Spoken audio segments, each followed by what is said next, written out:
you choose to attack me, you better be sure that I will defend myself. You choose to attack my family, my friends, whatever, you better be sure I will attack you 10 times back. So you've heard of the wizard Liz, right? But what if I told you there's another, a twin in the self-help multiverse, the mystical sister?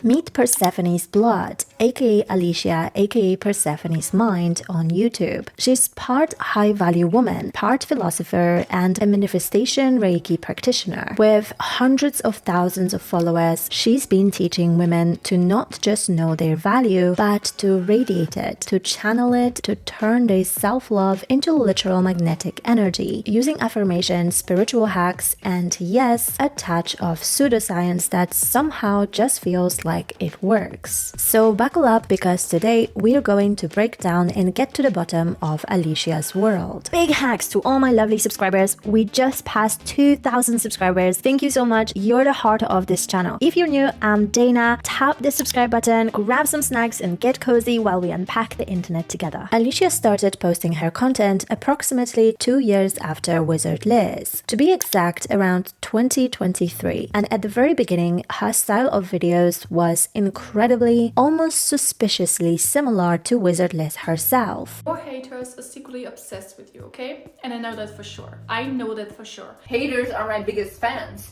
You have my regular fans, and then you have my super obsessed fans, aka haters. Also, they both seem to have some sort of toxic person or people in their life that they keep talking about. Whether that's a partner, a friend, or a family member, they always talk about their traumatic and toxic past and toxic people around them. I was in a very toxic relationship for years.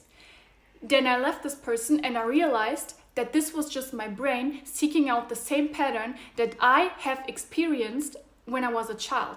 So basically my childhood was very bad, okay? Like I think everyone already knows this, that I was physically father. And I saw my mother traumatic childhood. And it's funny, like when my father decided to cheat on my mother, that was like the happiest day of me and my siblings.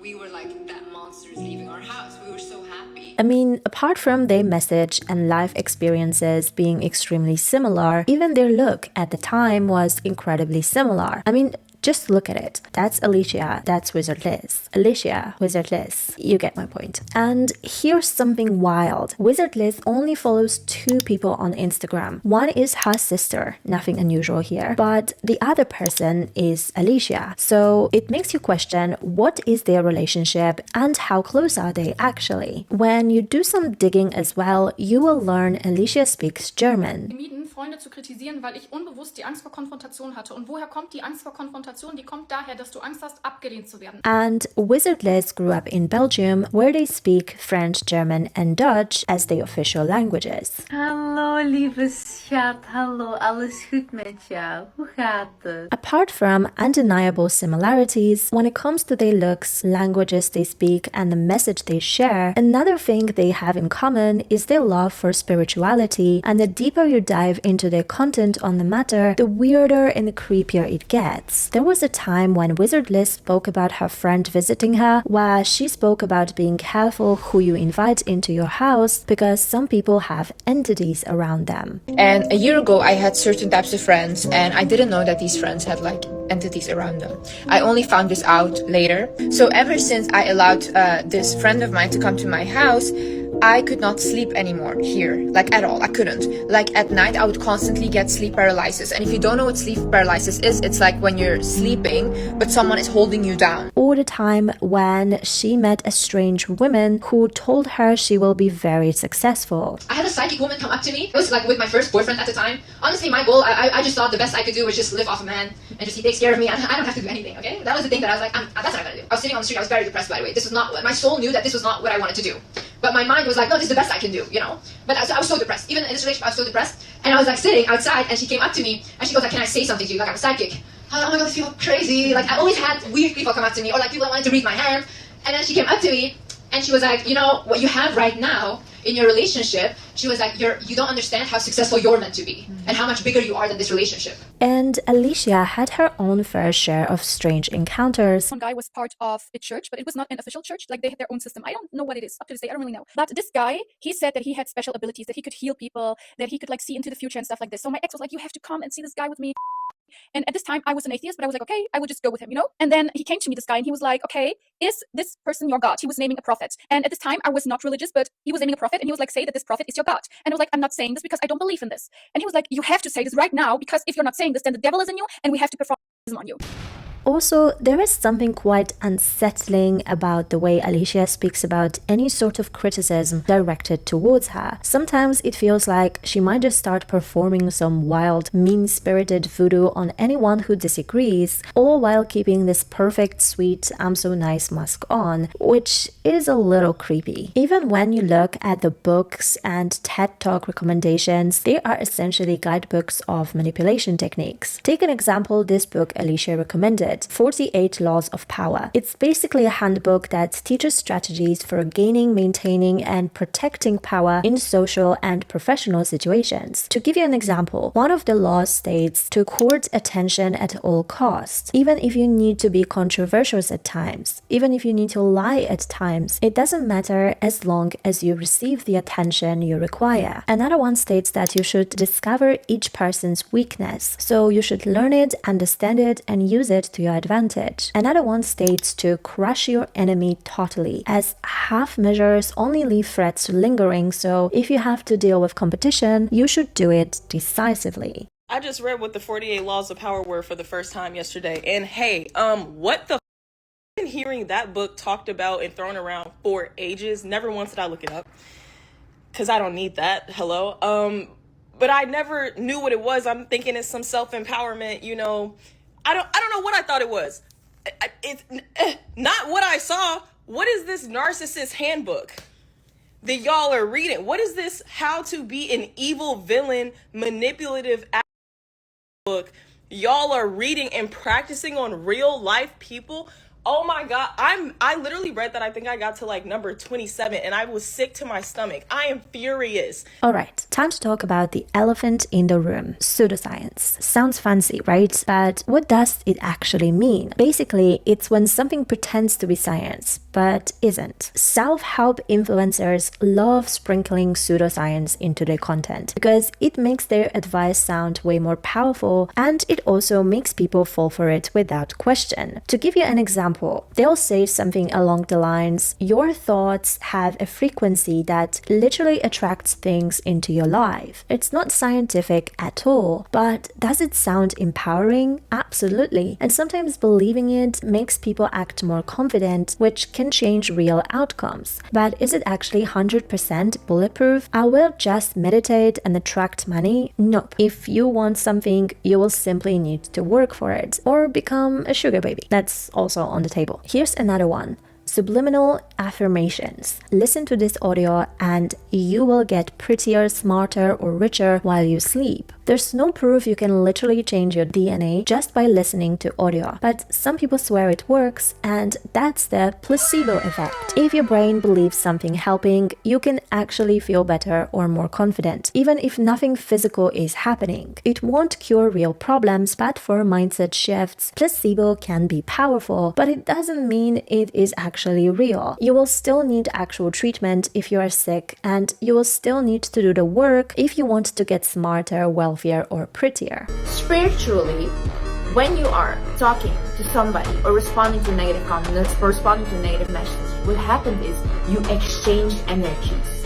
That person gets your positive, your light energy, whatever, you get their dark energy, and they feed off of you. Then we've got Reiki, or energy healing. You've heard WizardLiz raving about it, and Alessia is no different. Influencers present it as channeling universal energy into your aura. But when it comes to actual science, there's still no proof that the whole aura and trust in the universe thing is actually working. Energy healing can feel helpful in the moment. It can relax you, give you hope, and make you feel like some mystical force has your back. And honestly, obviously that comfort can be powerful, but at the end of the day, your problems won't just vanish. You still have to face them yourself and deal with the consequences of your actions. Detach from this human body and this human experience just for a second, to see things from a bird's perspective and to see how divinely orchestrated everything is and everything has to be. I think it would be much easier for us to detach from the current situation.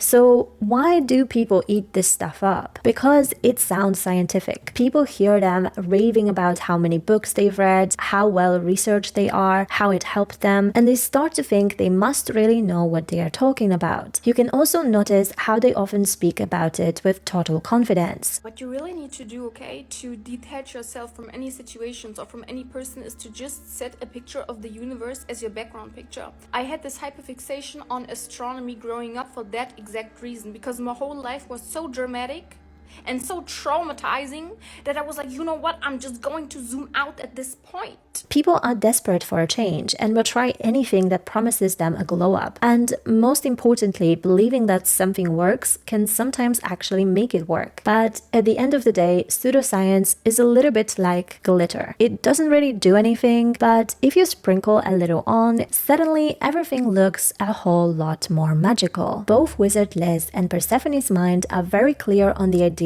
of having high standards when it comes to dating, setting boundaries, and having provider husbands and so on. The show me with actions, not with words mindset. This is why I'm not impressed by words. Words are not my love language. I appreciate words, I appreciate letters, but it's not my love language. Words, at the end of the day, words are words. You can leave, and okay, I have these words on this paper, but they don't mean anything. If you want to show me your love, show it with putting in the effort it takes. Don't listen to what he's saying.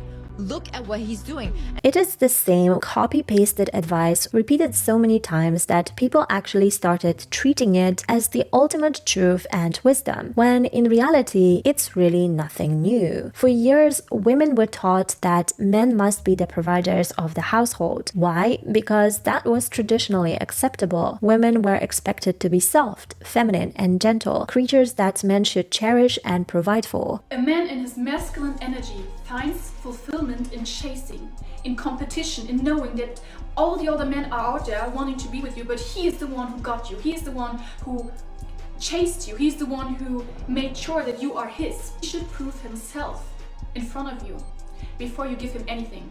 Men were supposed to be the one chasing, not women. That's why back in the day, women would drop a handkerchief for a man to pick up, so he would initiate conversation with them when they were interested, as they weren't expected to speak their minds freely or directly. Having boundaries is absolutely not a problem here. The issue lies in the confidence of presenting advice as the best way to live your life, when in reality, it's not always best for everyone. And based on WizardLiz's personal experience, we can see that no matter how high vibration, how detached, or how high value a person thinks they are, nobody is immune to getting hurt. And WizardLiz is not the only one with failed relationships and questionable past. Allegations have also resurfaced about Alessia, leading many to question whether her entire online persona is even authentic. The first and most notably confirmed discovery was that Alessia has a daughter with her ex, something she kept very private. She became a mother at a very young age, married young as well, and was allegedly in a toxic and abusive relationship. Now,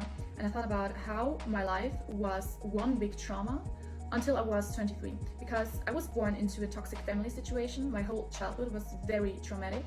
My teenage years were very traumatic, and then I got into a toxic relationship for years, and it just felt like as if the universe put me from one traumatic situation into another one, Like there was never once a break for me. I had never once a break. There was always something traumatic happening. I always had to go through physically, mentally.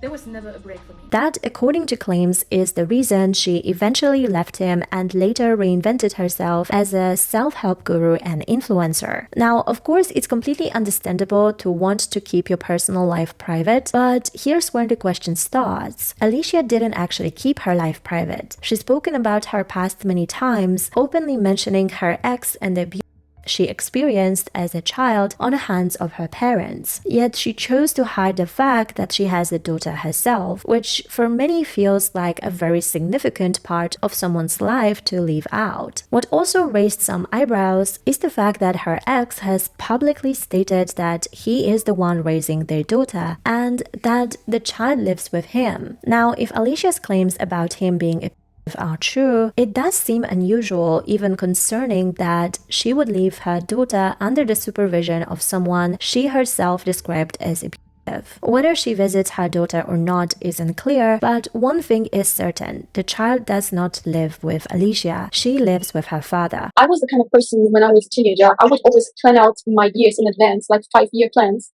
And I have learned very early in life that you shouldn't plan your life. You shouldn't have any kind of stuck plans. You should always go with the flow and go with your intuition and go where inspiration takes you. Because the more you plan, the more you realize that life has its own plans. And life will cross your plans and destroy your plans and completely make you realize that the only thing you can truly rely on is change. Now, in terms of the father's authenticity and whether his statements can actually be trusted, it's important to note that all his posts and messages have been made in German, since he himself is German. Some internet detectives even went further and managed to confirm his identity. He allegedly shared a picture of himself holding his ID along with his daughter's birth certificate, both written in German. On top of that, more digging led to what appears to be a Facebook profile of Alessia's mother, and according to claims, her profile contained old family pictures of Alessia and her then husband and their daughter. And this would make sense, as we already know Alessia speaks both German and English fluently. So the fact that her ex is German and that her daughter was born in Germany does seem to check out. Alongside those family pictures, other old photos of Alessia have resurfaced, showing her gradual transformation over the years, including visible plastic surgery. And let's not forget, Alessia has been very vocal about self-love, often stressing the importance of embracing your authentic self and focusing on your inner beauty. Your existence alone is beautiful. Your existence alone. The fact that you are here on earth and you can exist and you can express yourself and you are individually unique is beautiful. There is no other being like you. On top of that, Alessia herself has confirmed in the past post that she was diagnosed with BPD, or in other words, borderline personality disorder. Some people have also allegedly claimed that Alessia suffers from narcissistic personality disorder. However, there isn't much solid proof to back this claim. The only reference I found was in this video where she briefly addressed both conditions. But even here, it's unclear whether she's talking about personally having both disorders or if she's describing the experience of living with BPD while dealing with someone who shows narcissistic tendencies. I was not the problem. Because honestly, respectfully, if I'm the problem, why are you out here begging me for another chance? Why is that then when I cut off contact with this person, I feel beautiful, I'm glowing, I'm happy, and this person is feeling miserable? Because they were an energy vampire. There's something kind of dark and complicated about all this. Watching influencers online, it's hard to separate what's real from what's performative. There are so many claims and contradictions floating around.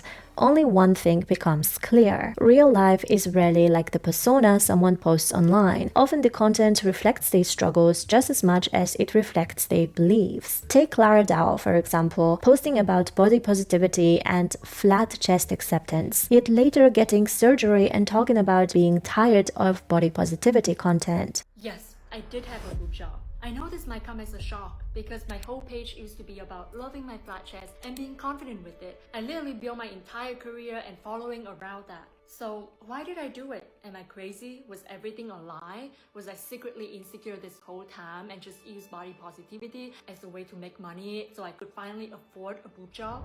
No, let me tell you the real reason why I did it. And it comes down to one word. Fun. Or WizardLiz talking about being excellent at spotting narcissism and staying detached, but then falling for someone she barely knew and getting pregnant very quickly. That's crazy to even hear that from myself or to even think about that. I will explain to you guys how I got to this point, what happened, and how this situation just proves to me even more how I'm always being guided, and how you have to look out for the signs in life, and how manifestation and setting your energy onto something really attractive. Then we've got Persephonesmind presenting herself as a survivor and role model, yet her daughter lives with her father, the person she once described as terrible and abusive. So what's your opinion on Persephonesmind and her content? Let me know in the comments below.